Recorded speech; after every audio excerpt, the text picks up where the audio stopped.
Joining us right now, multi-millionaire investor Foster Friess. Foster, good to see you. Thanks so much for joining us. I'm delighted to be here as always, Maria. So do you think companies like Amazon, Walmart, which of course they've come out and they said we want to invest in America, they're promising to create new jobs, will they follow through with these promises? Do you think when they're actually faced with the choice of satisfying the president-elect's demands and asks? Well, absolutely. I think those companies are patriotic companies, and I think more American jobs coming here are going to be a wonderful thing. And Donald Trump's tweeting is, I got to keep him on my feed for sure. I got to watch what he's doing every day. Is there a downside to this, the fact that he does tweet? I mean, we talk a lot on this program about the fact that sometimes he targets individual companies on Twitter, and it moves the market. Mm-hmm.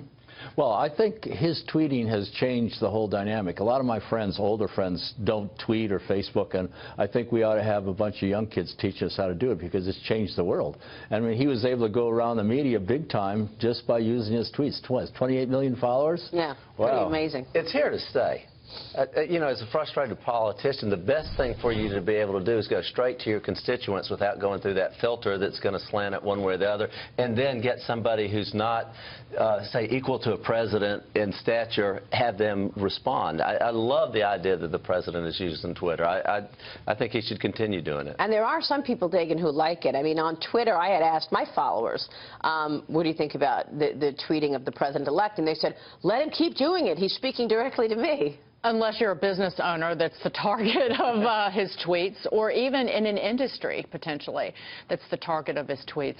I think the big problem is it's not the tweeting. Sometimes it's, if you're a conservative, and Donald Trump's like, you know, he's kind of somewhere in the middle sometimes, you don't think that the government necessarily knows best, and you step back and say you need to stop targeting individual businesses. I suspect that he might kind of move away from that as he becomes the president of the United States, because again, don't create uncertainty, create policies that all businesses can operate from. Yeah. Now, by the way, President-elect Donald Trump sat down with Fox and Friends yesterday. Ainsley Earhardt spoke with the president-elect yesterday to defend his tweeting habits. Watch this.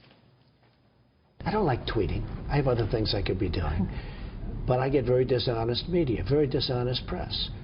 And it's my only way that I can counteract. So when people misrepresent me, because the press is very dishonest, unbelievably dishonest, and when people misrepresent me, Ainsley, I have at least a way of saying it's a false statement. Mm-hmm. Now, if the press were honest, which it's not, I would absolutely not use Twitter. I wouldn't have to. Well, there is some truth to that, Foster. I mean, when you look at some of the headlines and how they're slanted by the critics in the press, he needs an outlet to say, wait, this is actually not true. This is the way it is. Well, do you remember when in the debates he said she'd be in jail? Yeah. Well, some commentators said that we've turned into Banana Republic, where the winners put the opponents in jail. Well, what he was talking about, we 62 million deplorables understood that he was saying if there's a legitimate, honest system, she'd be in jail, like the fellow who lost his security clearance was fined $7,500 and 2 years of probation for doing the same thing that she did with email service. Right. So that's what he's talking about, and they morphed it into saying he was going to put them in jail. It's tragic. Yeah. So this is his direct relationship with his base. Yep. You know, it's this evolution.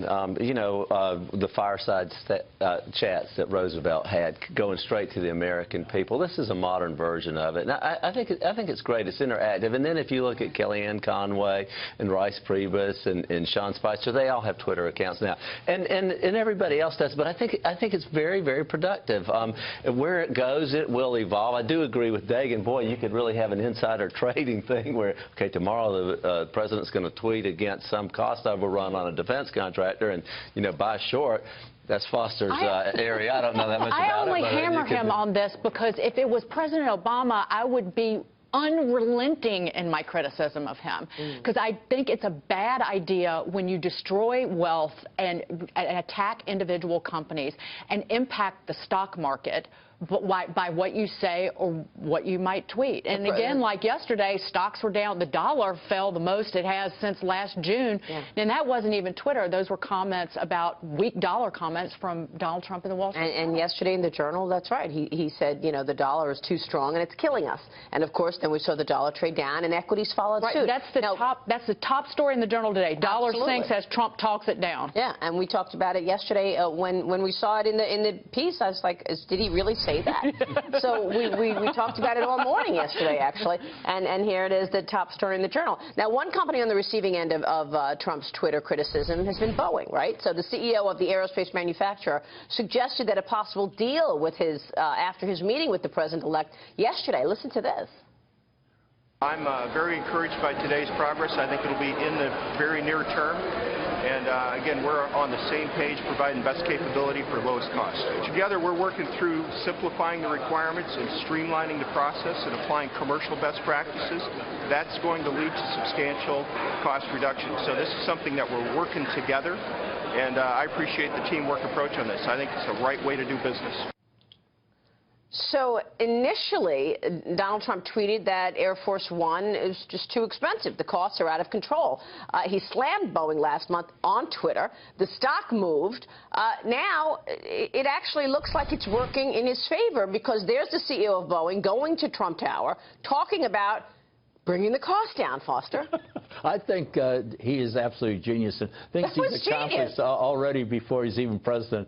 I think we're so excited to see what our country is going to look like 2 years from now. And the global jihad movement, if I was an ISIS guy, I'd be shaking in my boots right now. Because I think this Russian thing gets kind of skewed away, but he's going to be very helpful, Putin, with the ISIS issue, big time. Yeah, do you think he's going to roll back the sanctions against Russia? I don't know that. He hasn't asked me yet. But, you know, an hour after Hillary Clinton conceded, he gives me a call, 4 o'clock in the morning. He offers me his job, and I says, well, how much is the pay and what's the health benefits? He hung up on me. Is that a real story? That's hilarious.